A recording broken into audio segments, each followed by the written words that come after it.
Hello foodies, welcome to Sreelu's world. నేను మీ శైలజ. మీరు ఎప్పుడు గుత్తి వంకాయ కూర తినే ఉంటారు కదా.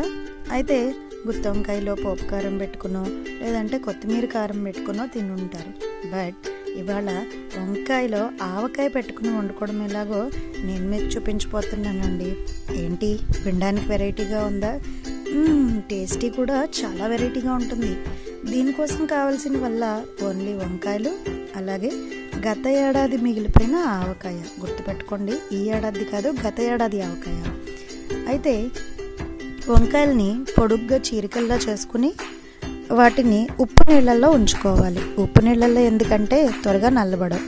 అలాగే లాస్ట్ ఇయర్ మిగిలిపోయిన ఆవకాయ కొద్దిగా డీప్ ఫ్రైకి కాకుండా, అలా అని తాలింపుకి కాకుండా 3 టేబుల్ స్పూన్ల ఆయిల్ కడాయిలో తీసుకుని ఈ వంకాయల్లో ఈ ఆవకాయని స్టఫ్ చేసుకోవాలి.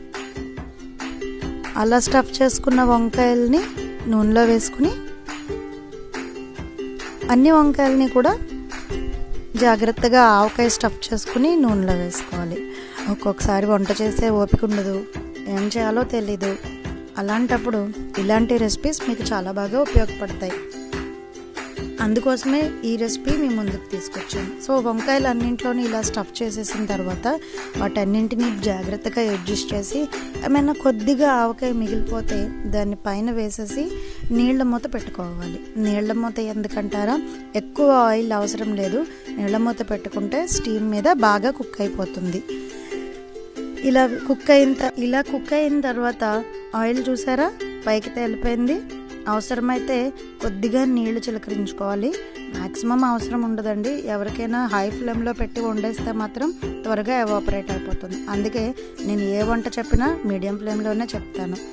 ఇలా ఉడికించిన వంకాయల్ని ఒక బౌల్లోకి షిఫ్ట్ చేసేసుకోవాలి. చూసారా ఎంత ఎమ్మీగా ఉందో, చూడ్డానికి ఆయిలీగా, వెరైటీగా, చాలా టేస్టీగా ఉందండి. చూస్తుంటేనే నోరు ఊరిపోతుంది.